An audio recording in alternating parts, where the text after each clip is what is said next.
I've never made a movie of this size before or of this genre. I've always been a fan, but it's a daunting undertaking. The day I knew everything was going to be okay was the day that Robert Downey Jr. was attached to play Iron Man. That is gorgeous. What Kevin's going to do, and they're going to take a cast to your foot so that it's a very low relief strap. Stan Winston's reputation and Shane, the guys on that team, I worked with them before. Every time you go into their shop, you go, oh my God, and they did that, and they did that, and AI, and this and that. And you see a history of films that I grew up on. The reason that I'm playing Tony Stark, the reason that I'm involved in Iron Man, the reason that I'm so excited is I'm crazy about movies. That's why I wanted to become an actor. That's why I could cry watching Chud, Cannibalistic Humanoid Underground Dwellers. I buy into movies. I love it. I see The Fly. I don't care if that's Jeff Goldblum going, you know, I'm like, I'm in it. They're transporting. The fly's dying. I mean, I'm a sucker for this stuff. Yeah, again, I'm just thrilled to land another gig with you. That's cool. Me too, man. Yeah. The best thing I can tell you about me is ultimately I just don't do anything. Well, I'm sick. I'm out of here. All right. Later. Get a good night. Stan, thanks. Good to see you, Rob. Okay. I'll see you soon. I walk in like a fan because I say it humbly, because I really don't do it. I did it when I started. Now I oversee it. Shane oversees it. Everybody. I just enjoy it. I come in and it's easy for me to say, wow, that's cool. Do more of that. You know, make sure my name is on the screen. How many gags are you doing? We're going to do the inclined one after this one, but this one right now you're more upright. We're just going to do a small blender section. Hey, I don't like my little tummy there. I'm not doing all this core work for nothing. That's all I'm saying. Behold the mass. I'm beholding. The we could hold off on this part.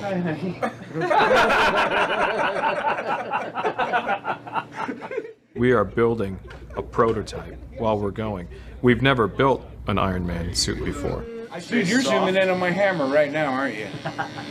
Ease up on the hammer. Twisted parlor games going down here. And so you're given a launching gun, and then you have to hit the finish mark with the suit done. So it's not like we are ever able to kind of make one and then scrap it and make another one and make improvements and scrap that. And we have to actually work it all out and deliver at the time we're supposed to. John, don't. Johnny. Faster!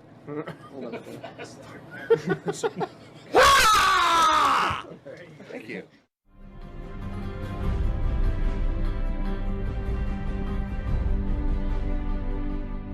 My background as a filmmaker is not in this sort of genre. I dabbled a little bit in special effects in Zathura and Elf, but really I come from more of an independent background, primarily a comedic background. And so I really wanted to offer a human side that would fit in with my sensibility of filmmaking. And in assembling the cast that I did between Robert Downey Jr. and Jeff Bridges, Gwyneth Paltrow, Terrence Howard, that's a cast that I would be happy to have in a drama or a comedy. And to be able to have them to support a bigger-than-life superhero really offers the possibility to exceed what people's expectations might be of this type of genre. Listen to me. You are like a little child sitting next to its father in a car with a plastic steering wheel, turning the wheel. But its father's driving, Tony. Well, then let me out of the car. Join me. Let's get there and let us start. We can raise all the funds we car. What do you mean? I was the one who arranged the injunction, Tony. You could have saved a lot of trouble if you just... Did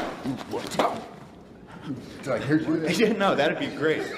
That'd be great. I mean, I think it was my manager, David Schiff, was very excited about this project. He was telling me about Iron Man. And I said, oh, who's directing? And he said, Jon Favreau. I said, oh, God, he's such a wonderful director, writer, and actor. I said, he'd be great to work with. And who's playing Iron Man? Robert Downey Jr. So, wow, so that's a pretty good team right there. And he said, keep me posted. This sounds like a good, something I'd like to get involved with. We'll let you warm up a little bit, and then we'll start throwing a little movement into it. Robert's a guy who is very disciplined in his approach to everything he does, and he's really gotten his body and his mind into a very, sort of clear, disciplined state, and that sort of carried over into how he prepared for the role. Wherever direction is, just point kind of the opposite way, right? Yeah, when you feel it going the other direction, act like you're trying to counter it. Okay, go the other, there you go, just like that. I think he was very aware that he sort of had a burden in this film that he hadn't had before. He could sort of be charming and funny and come in and out of a movie and steal scenes in the past, but now he was sort of an iconic superhero. It's good to eat about 10 minutes before this, right? Oh, yeah.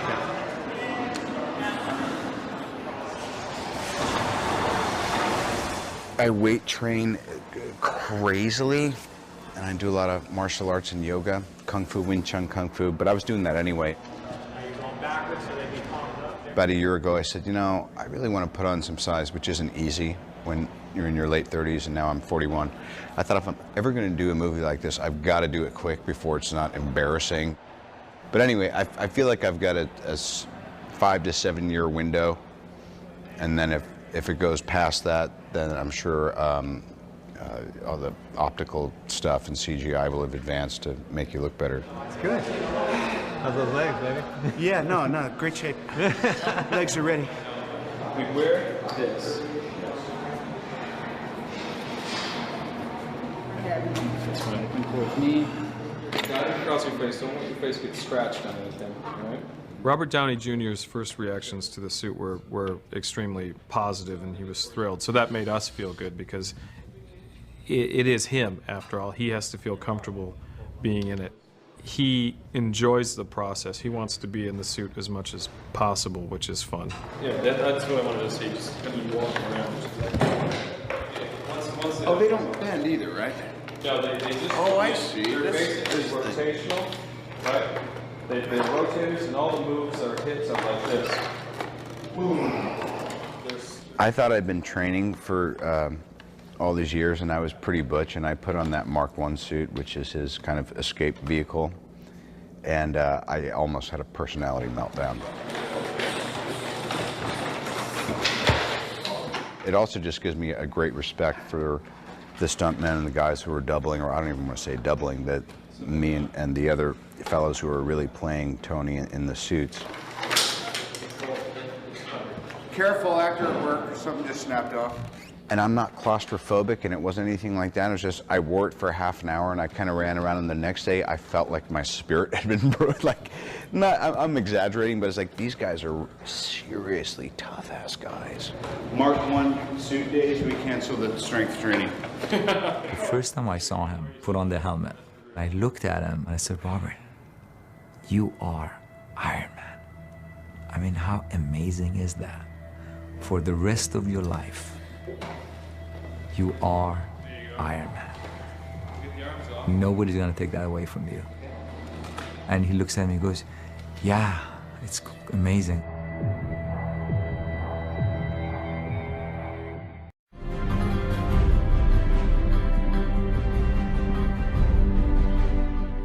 I think of him saying either that or I can take it, and you said I said no, and I put it in front of you. That. If I have one, will you move it back? If I have one drink, could we move on? Yes. And he takes it. Takes a drink. Now, do we cheers before that? That'd be good. We have one drink. Okay, here. So please, and roll sound. And boom up. Boom up. Boom up.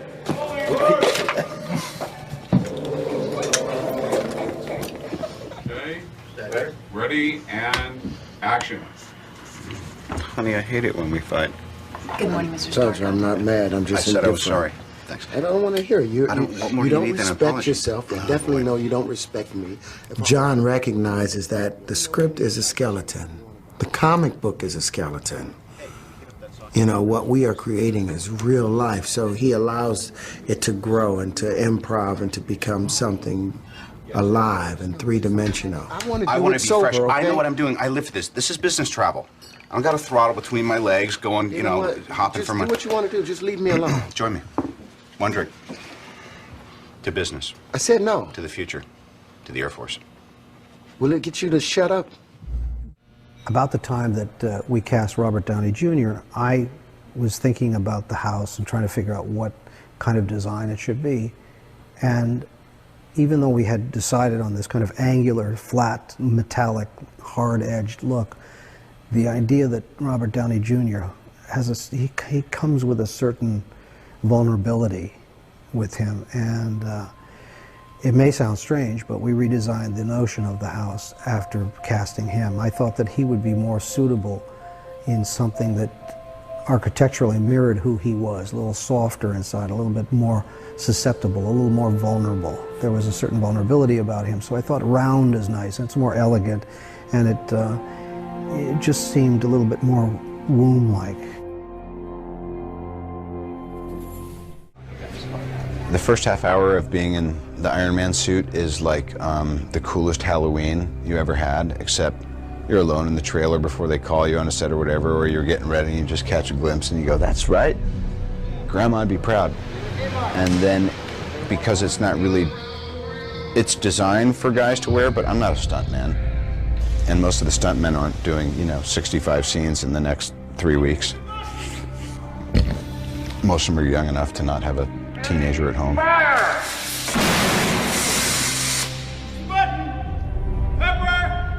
It was tough, and as we went further and further along, I realized I could wear the suit all the time, but I can't wear the suit all the time and be an effective actor.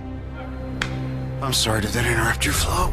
I guess this is a draw. In the last couple of weeks of shooting, I was like, you know what? I made it this far. I need to sleep. I want to eat pasta. I don't care if I'm puffy tomorrow. Don't put me in a t-shirt, kiss my ass. I did all that stuff because then the job is you drop the saddlebags and you charge out of Dodge City, because you want to get out without getting your ass bit by a rattlesnake. Now it's time for both of us to go. That's the law of nature, Tony! Oh!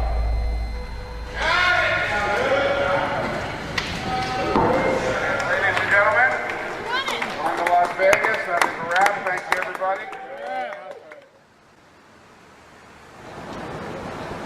Here we are out in front of Caesar's Palace, the third movie I've done here.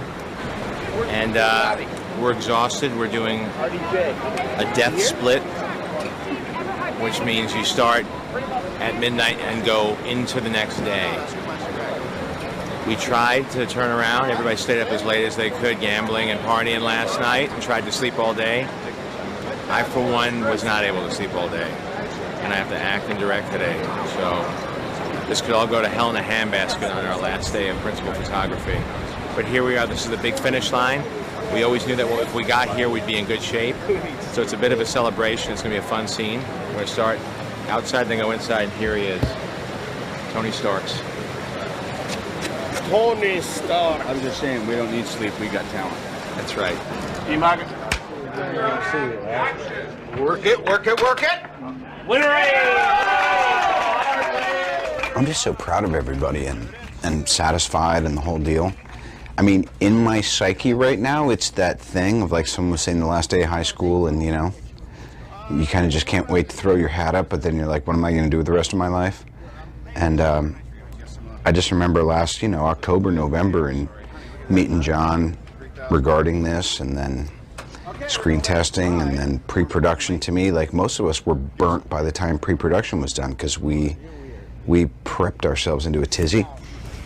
And then there's starting in the first 2 weeks in the cave, and then going to Lone Pine, and then it was Air Force Base. I mean, it's the problematic thing of looking at a schedule, or looking at what anyone looking at what their life is for the next 3 months. It's like, this can't be done.